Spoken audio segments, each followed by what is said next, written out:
Hello and welcome, ladies and gentlemen, to a new edition of the Daily Debate. In tonight's show, we're going to be focusing on the Supreme Council for Investment that was issued by a presidential decree. We're going to be looking at this council, seeing how this council should help the Egyptian economy, and we're going to be looking at the details and the specificities of such a council. But before we start doing that, let's check out the main story making the news today, where President Abdel Fattah el-Sisi addressed a celebration organized by the Ministry of Religious Endowments, marking the night of Revelation or Laylat al-Qadr on Tuesday.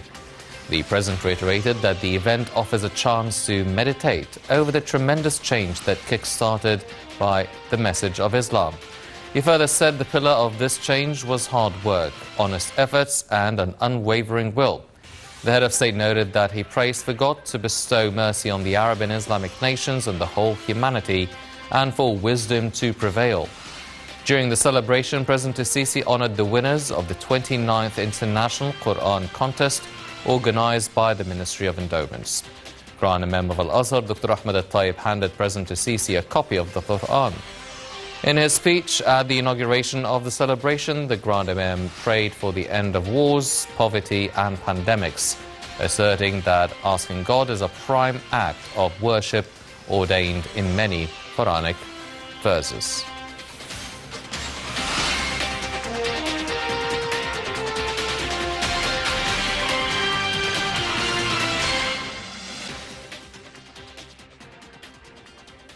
And we're joined now over the phone by Ambassador Gamal Bayoumi, former Assistant Foreign Minister. Your Excellency, good evening, sir. I can't hear you. Mr. Ambassador, can you hear me now? No. You can't hear me? Good evening, Ambassador Bayoumi, can you hear me, sir? No, yes. Ambassador Bayoumi, now the President attended the celebration of the Night of Revelation or Laylat al-Qadr. Now, how important is the celebration and the message of Islam in a time where the whole world is suffering from economic crises really triggered by the Ukrainian-Russian conflict? I think that a good Muslim knows quite well that every word in our Quran came not by accidental, but it meant something. And there are many of our good readers of the Quran can give you miracles, depend on how it was composed. But the idea here that Egypt was mentioned in the Quran several times, the only country which was mentioned several times in the Quran. So we believe that this is a sort of a sacred position to keep Egypt always safe. And I am proud of my country because it is one united country. You are from Alexandria, I am from Aswan. It doesn't make any difference. We are Egyptian. And as you can see around us, there are problems between tribes and parties, and many countries around us are divided. Egypt is one unity under the umbrella of Al-Azhar, Al-Islam, the Eastern Church. Also, we are proud of its activity in Africa. So it is a good dimension of our social relations that we feel that we are developing, but it's not enough. We want fair distribution of wealth to make every single Egyptian feel that this is his country, that any development he will share it, and the quality of life is becoming better and better. This depends on mainly on the manner of Al-Quran and mainly on our esteem to our country and to all our communities, that every one of us is part of this country and he will share whatever results of our development. Ambassador Bayoumi, now the President and the Grand Imam of Al-Azhar both mentioned during their speeches the great challenges and the difficulties the whole world is going through. It started off with a pandemic followed by a Russian-Ukrainian conflict, and we're quite recently seeing what's happening in Sudan, and the president presided over a meeting of the Supreme Council of the Armed Forces just yesterday. Now, with all of these challenges being faced by the whole international community, what sort of mentality and policy and diplomacy should we have? We are engaged in all these challenges and opportunities also. And we all are proud that we have a diplomacy which started 2,000 years before Christ. And the Egyptian diplomacy proved that it was always right. Those who differ with us, they follow our policy 40 years later. I give always the example of the Russian friends when they object when Gamal Abdel Nasser decided that Egypt would follow the World Trade Organization in 1978. They joined this same organization 43 years after Egypt. On the other side, United States and the West blaming Abdel Nasser when he recognized China in 1955. Now China is the main trade partner to the West, to the America, to Europe. Name it, many things. They were objecting, and at last they discovered that Egypt was right. And in a meeting like that, I think that we are engaged in many challenges and problems. The main problem of the whole world was the epidemic of corona, then the war in Ukraine, which is really affecting all the economies of the world. Many big companies were shut down, many airway companies were shut down, but the whole world, according to the IMF, is receiving negative development percentage, except few countries, not more than 5 countries, Egypt among them, were still growing positively. Why? Because we had the courage to start our economic reform since November 2016, early before the two problems. We are growing, thank God, but it's not enough. We have the big challenge, which is the birth rate in Egypt, which is very high. Mind you, I always repeat this, that since the revolution of 2011, we gave birth to 25 million children. This is twice as Greece. This is a challenge, how you are going to feed them, to educate them, to give them health care. This is what exactly our government and our presidents are doing. And the new element in our diplomacy is the presidential level. We lived 20 years before the revolution of 2011 without the president, because of his health and because of many security problems. We were using ambassadors and ministers. It is good, but not good enough. We have seen our president in New York attending 50 meetings in 5 days. You cannot do that anywhere else. We have seen our president jumping from Tokyo in the Far East up till Paris in the Far West, going back to Tokyo for the Japan-Africa summit, and going north to New York, going south to some countries in Europe, in Africa, which you cannot live there.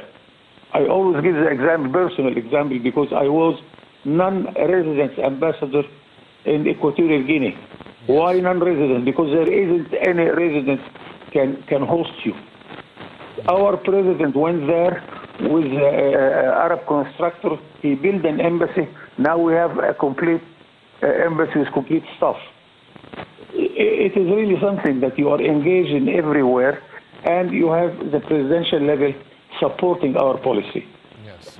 Reflecting on internal affairs, I am quite happy that we have a president who knows all the details. They brief him of all the details, and he gives you immediately the decision which you need to face any challenge there. This is very good. This is very good.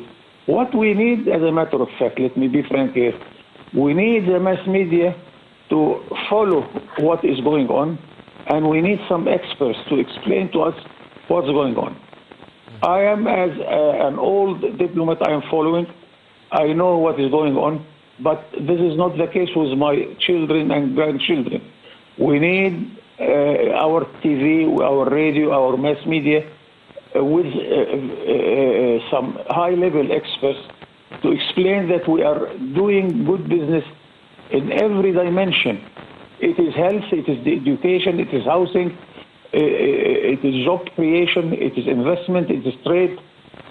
So all these sectors are making development, yes. And we need somebody to explain to this on daily basis, from hour to hour, in order to make our layman know that we are on the right track. Yes. And this is very important for development, because one good part of the development that you feel satisfied, that you feel that we are going on the right direction. Ambassador Gamal Bayoumi, former Assistant Foreign Minister, thank you very much, sir, for joining us. Ladies and gentlemen, now focusing on tonight's topic of discussion, the Supreme Council for Investment.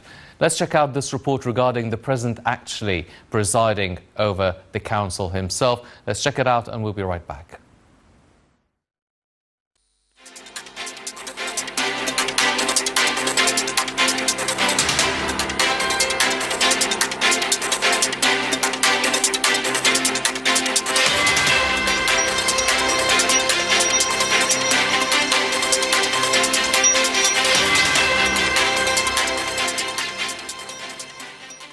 President Abdel Fattah el-Sisi has issued a decree number 141 for the year 2023 to establish the Supreme Council for Investment. According to the decree, which was published in the Official Gazette, the Council will be presided over by the President of the Republic. Members of the Council include Prime Minister, Minister of Defense and Military Production, Governor of the Central Bank of Egypt, Minister of Justice, Minister of Planning and Economic Development, and Minister of International Cooperation. They will also include Minister of Finance, Minister of Interior, Minister of Communications and Information Technology, Minister of Local Development, Minister of Public Business Sector, Minister of Trade and Industry, and Minister in charge of Investment Affairs, as well as the Head of General Intelligence Services. The new Council for the Investment also includes the Chairman of the Administrative Control Authority and Chairman of the Board of the General Authority for Financial Supervision, Chairman of the Board of the Egyptian Stock Exchange, and Chairman of the General Authority for the Economic Zone of the Suez Canal. Membership also extends to the CEO of the General Authority for Investment and Free Zones, Executive Director of the Egyptian Sovereign Fund for Investment and Development, Chairman of the Board of the Federation of Egyptian Industries, and Chairman of the Egyptian Union for Investors Associations and Institutions. The Council is required to meet at least once every 3 months and whenever necessary at the invitation of its chairman. A valid meeting of the Council will require a quorum of a majority of members. Decisions will be made by a majority of present members. All ministers and departments and persons in charge are committed to implementing the decisions issued by the Council. The Council's Technical Secretariat, headed by the Investment Minister, takes over preparation of the agenda, sessions, and applying all decisions and recommendations to all ministries and concerned bodies. Chairman of the Council breaks any vote ties. The state institutions are bound by the decisions of the Council and must take the necessary measures to implement them according to the decree.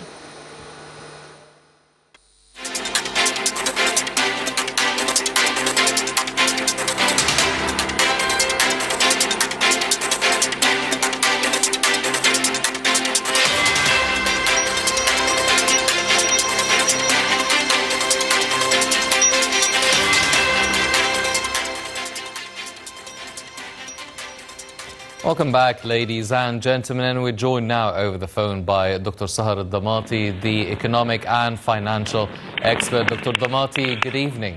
Good evening, sir. Dr. Damati, now the Supreme Council for Investment has been established by a presidential decree and presided over by the President himself. Now, before we talk about the President actually presiding over this council, what are the main objectives of the Supreme Council for Investment? What does it offer more for the Egyptian economy? Okay. Before I answer your question regarding the importance and the objectives, let me just give you a very quick briefing. Actually, during May 2022, the government have issued the new strategy for the country, the new economic strategy. And this strategy was based on a number of pillars, which is, number one, boost the investment climate, boost exports, involve the private sector in the development of the country. Number four, decrease the level of debt. And also it depends on ensuring industry localization, based on which we've witnessed the issuance of the ownership of assets documents, which is core for the involvement of the public-private sector in different economic sectors in the country. And based on this, we've witnessed as well the economic conference, which was very important in putting the major pillar. Hence, the formation of the council became as a natural evolution for the proper implementation of the main goals of the strategy. As I said, boosting investment, increasing exports, enlarge the industrial base, ensure industry localization and private sector, and so on. So this represents a very important step. Having the president heading such a council, which is composed of most of the major industries involved in the economic activities, authorities, and when we're speaking about authorities here, we're speaking also about financial, legislative, everything, to make sure that all decisions by the government, issued by the council, are abided by 100% by all those bodies within the new council. Well, so this council, I mean, it comprises of the Prime Minister, the President obviously himself, the Governor of the Central Bank, the intelligence, the Egyptian intelligence as well. So it really works on abiding by all the institutions, all the legislative institutions here in the country. But what does it offer for the private investor here in Egypt and for the foreign investor? Because the investment law has been an issue for FDIs here in Egypt for many years. So does it bypass all of the bureaucracies, all of the red tape? Does it bypass all the licenses and the procedures that an investor needs to fulfill and overcome to actually start up an investment and a project here in Egypt? Definitely, definitely. I mean, this is the whole purpose, is to make you... Let me tell you something. There are gray areas between different ministries, authorities, and so on, right? So having this council at the top of everything and making its decisions binding to all those entities is core, and it's core for boosting investments. It's core for saying that even there are some issues that were under the law, the investment law, this will be superseded by this council, because everybody in the country will have to abide by it. I understand this is a law, and this is also approved by the People's Assembly. However, the council, though issued by resolution, will be able to provide some judicial developments, changes in the law to be presented to the People's Assemblies for implementation.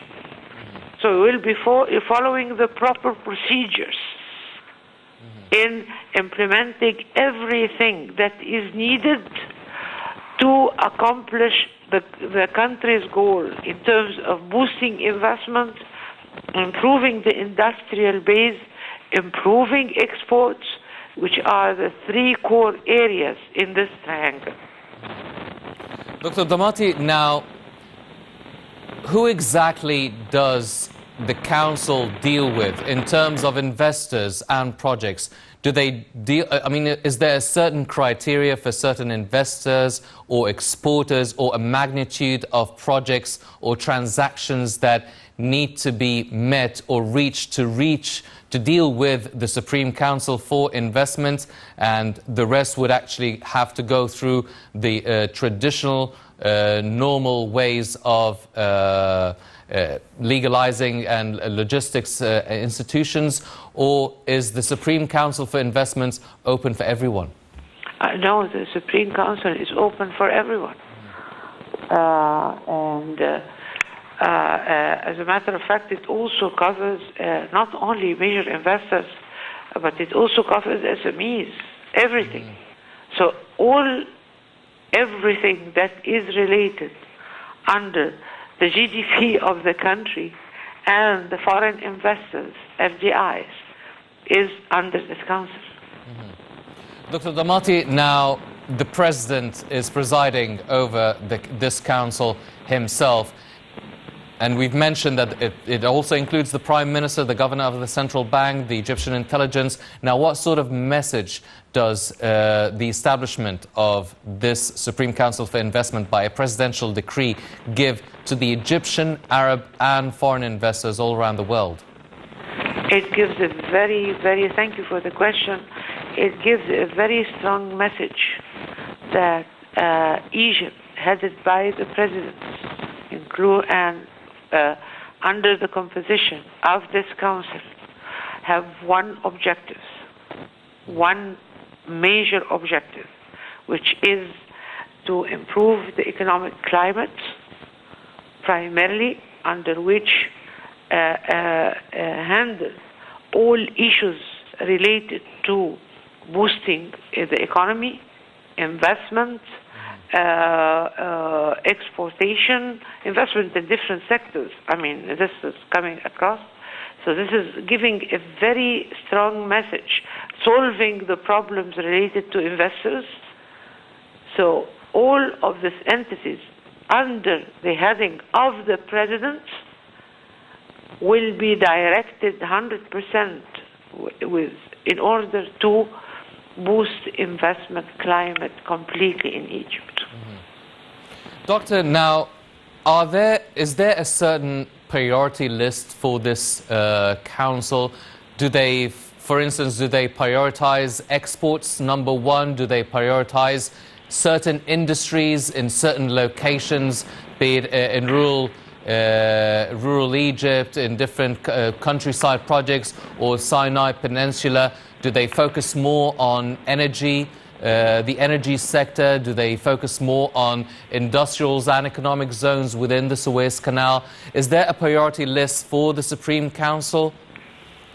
I think definitely there is a priority list, because every year the Ministry of Industry and the IGA, what they do is they provide the investment plan for the country with in order to boost a number of economic sectors, the most needed economic sectors, and in different rural and urban areas.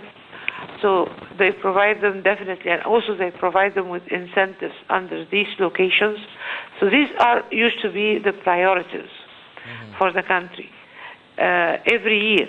And we have around 8 sectors under this investment plan in IGA. So I believe this will come as one of the priorities that would be definitely looked at. In addition to that, I have witnessed or seen myself that a lot of importance has been given to improving logistics, to improving especially exportation, to reach the objective of 100 billion exports, and also boosting tourism, for instance, to a 30 billion and more. And by doing that, you're decreasing the deficit between exports and imports, and providing inflow of foreign currency to the country in a sustainable manner. So I believe this would be like a core objective. Yes. In this period. Dr. Damati, I mean, you've mentioned all of these goals and priorities for the Supreme Council for Investment, which is a great, really, initiative and a great council to be established. But what do you think would be the main difficulties or challenges for this council to really fulfill all its goals? Because it seems that the whole world is suffering from inflation, suffering from economic and energy crises. So do you feel that the biggest challenge would be actually getting and luring FDIs, foreign direct investments, to Egypt? I agree with you that most of the major countries of the world are facing inflation, which is a major problem, are suffering from a number of major problems when it comes to exchange rates, as a matter of fact, and same thing here in Egypt. So I don't believe that this is going to be like, this would hinder investment in the country. I don't believe, because okay, we have problems in these areas as well. We've recognized these problems, identified areas in order to increase access to foreign exchange. We have 32 different plans of 32 different companies right now under different sectors, whether we're talking industries or banks or offered for privatization, either through the stock exchange or acquisitions. So this is one of the goals in order to secure the area of the exchange rate and have supply of foreign currency higher than demand. And based on this, this will facilitate very much transactions requesting foreign currency for importation for the different investors who are going to come, whether in the field of industrialization, or other fields. So I believe already the government has been working in this area substantially. When it comes to the problem of inflation, I think what Egypt has done so far is increased interest rates by 10%, which is substantial, use open market operation in order also to cure inflation, issued a number of certificates with very high rates, reaching 25%. All of this in order to decrease the level of the liquidity in the market. Hence, there has been a lot of efforts done by the country in this area.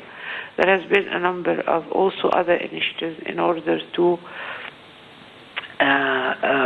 some countries have offered to deal in local currencies instead of foreign currency. This would decrease to a very high extent dependency on the dollar to a certain extent.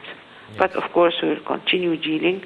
But anyway, I think all efforts that have been done in 22 and 23 and continue to be done to cure these problems and to cure the major problems and ensure involvement more of the private sector and apply a flexible exchange rate under coordination with the IMF, who actually approved a facility of $3 billion and also promised $14 billion in order to cover the financial gap for the country from here up to the end of June 30th.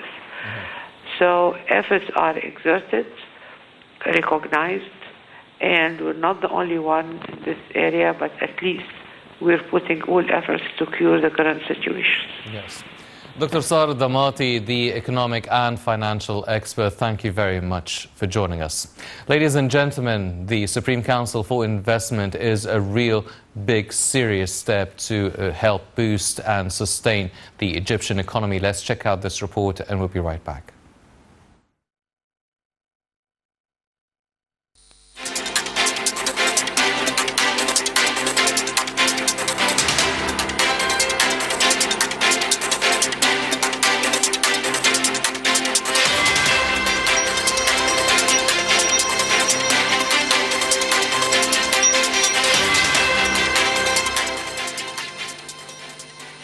The new Supreme Council for Investment is a new measure aimed at boosting the country's economic growth. President Abdel Fattah el-Sisi has established the council in an effort to enhance the wheel of the economic development within the framework of the Egypt Vision 2030 for sustainable development. According to Decree number 141 of 2023, the council will be presided over by the head of state himself, and membership includes various ministers and government officials. The council is required to meet at least once every 3 months and is responsible for making important investment decisions in the country. Decisions of the council are binding for all state institutions, and necessary measures must be taken to implement them. This new council replaces the Investment Council established in 2016 and has a larger membership, including the chairman of the General Authority for the Economic Zone of the Suez Canal and the executive director of the Egyptian Sovereign Fund for Investment and Development. It is part of the government's ongoing reform program aimed at boosting investment and economic growth in Egypt.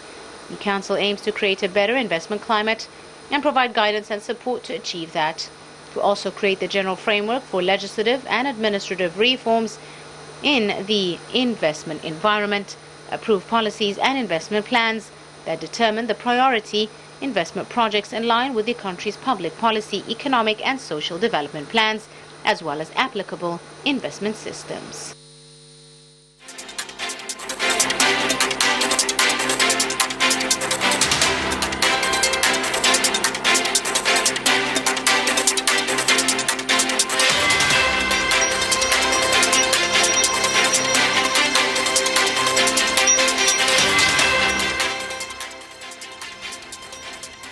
Welcome back, ladies and gentlemen, and we're joined now over the phone by Engineer Mustafa El-Nageri, the Deputy Chairman of the Egyptian Exporters Association and Chairman of the Agricultural and Irrigation Committee of the Egyptian Businessmen Association. Engineer Nageri, thank you very much for joining us. Thank you. Engineer Nageri, now first of all, we're talking about the Supreme Council for Investment. We know that there is a target of reaching 100 billion worth of exports, which is due in a couple of years maybe. Now, how important is the establishment of such a council in achieving at least the 100 billion worth of exports for Egypt? Thank you.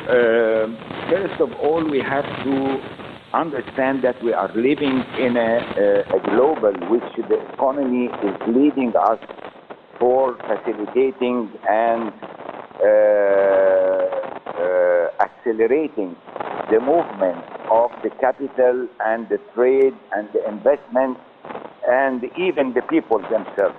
So we are living in a world which needs more flexibility, and that's why the state of Egypt is reforming the Supreme Council in a way to try to guarantee the creation of a better climate for investors, either local or foreign investors. And if we see the members of the Supreme Council, we see that most of the state entities and ministries and federations are a part of that. And that's why because they are trying to solve and to be day by day in contact with global requirements for attracting the investment. So at the end, if this Supreme will succeed to try to attract the capital for investment in a sort of, as we say, the promising opportunities which we have in Egypt. First of all, they will produce more, and at the end, it will lead to supply the local market and export at the end. Engineer Nageri, in a previous episode, you've mentioned the importance of a foreign investor coming to invest in Egypt, that an investor would actually want an easy access into the market and an easy exit out of the market if he wishes to, which has been a concern for the investment law for many years. Now, with the establishment of the Supreme Council for Investment, does that solve such a problem for foreign investors? Of course, as we have seen for the last 5-6 years, that investors were eager to come and to invest in Egypt, but at the end, as we see that the global economy is looking at the moment for fast movement of capitals, which we call it the hot capital. So they are moving from a place to another depending on the opportunities which is giving on a certain time. So that's why we always said that to try to attract the investor, you should make an easy birth and easy departure. So at the end, investors need to have a clear view about the departure in case that they want to change or they want to move. And I think that we are also in Egypt is studying the points to try to make the departure easy. So without the easy departure, they will not even come. So at the end, we are trying to look for the two sides of the equation, as we say. Now, sir, being part of the Egyptian Businessmen Association, also the Egyptian Exporters Association, how are the Egyptian investors and the Egyptian businessmen receiving such news about the Supreme Council for Investment actually also being headed by the President himself, putting a lot of importance on investment? Yeah. We have mentioned that the doors are always open between the private and the government, but of course we hope that the presentation of the private business people, either investors or exporters, in the Supreme Export Council as well, we need to be more present at the time of forming this type of council. But as we say that the doors are open and we listen to our advices, because as we mentioned before, that the exporters and the private investors are the clear mirror for the government to give them all what they need to form and to issue new decrees which will help the economy. Well, Engineer Regheri, such a council should be convening at least once every 3 months, or whenever the chairman actually calls for a meeting, which really poses the question of the private investors and the private exporters. If they want to submit any sort of suggestion or want to submit any sort of issue or a problem that needs to be solved, the council is there to be convened at least once every 3 months, if not even every week, if the chairman wishes so. So what should be stopping, or what could be stopping, the private investor and the Egyptian businessman from interacting directly and frequently with the Supreme Council for Investment? As we know that there is always a council and there is something called the executive office. Executive office is trying to prepare all decrees for the council and for the chairman to issue. So the executive office is very important at the time being, and they should be meeting, maybe twice per month, because they are more and more in close relation with other entities in the country, with investors, with exporters, and they are trying to give them what should be done. So when we say that it will be held 3 months maximum, that it could be less, but the executive office is very important because they are preparing, all what is need to be issued through the chairman and the council. Engineer Regheri, who do you think would benefit the most from the establishment of this council? The exporters, the private sector, the Egyptian businessmen, or the foreign direct investors? I think the economy, the Egyptian economy, is going to benefit, and this is all what we are looking for, is to strengthen our economy, to try to strengthen our currency as well. So at the end, everybody is trying to look for the economy because it is touching the families at the end. So when we have a strong economy, it will be better life for Egyptian families. Engineer Mustafa El-Naggari, the Deputy Chairman of the Egyptian Exporters Association and Chairman of the Agricultural and Irrigation Committee of the Egyptian Businessmen Association. Thank you very much for joining us.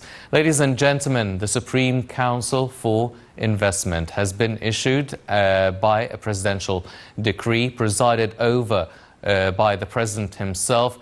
Part of the council is the Prime Minister himself, the Governor of the Central Bank and the Egyptian intelligence, among many others. A very big and important step and a very important council for the sake of the development of the investment climate here in Egypt, and hopefully it will be a huge boost for the Egyptian economy. Unfortunately, that's all the time we have for this edition of the Daily Debate.